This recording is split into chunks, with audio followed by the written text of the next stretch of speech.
Change yourself and not the world. Long ago, people lived happily under the rule of a king. The people of the kingdom were very happy as they led a very prosperous life with an abundance of wealth and no misfortunes. Once, the king decided to go visiting places of historical importance and pilgrim centers at distant places. He decided to travel by foot to interact with his people. People of distant places were very happy to have a conversation with their king. They were proud that their king had a kind heart. After several weeks of travel, the king returned to the palace. He was quite happy that he had visited many pilgrim centers and witnessed his people leading a prosperous life. However, he had one regret.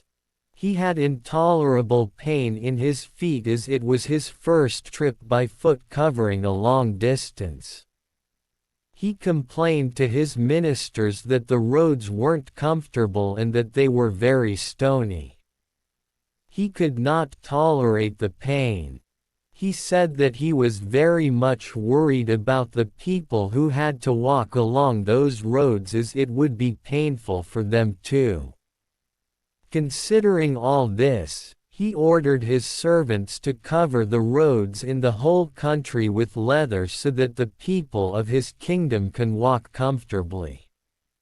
The king's ministers were stunned to hear his order as it would mean that thousands of cows would have to be slaughtered in order to get sufficient quantity of leather. And it would cost a huge amount of money also. Finally, a wise man from the ministry came to the king and said that he had another idea. The king asked what the alternative was. The minister said, "Instead of covering the roads with leather, why don't you just have a piece of leather cut in appropriate shape to cover your feet?" The king was very much surprised by his suggestion and applauded the wisdom of the minister. He ordered a pair of leather shoes for himself and requested all his countrymen also to wear shoes. Moral: instead of trying to change the world, we should try to change ourselves.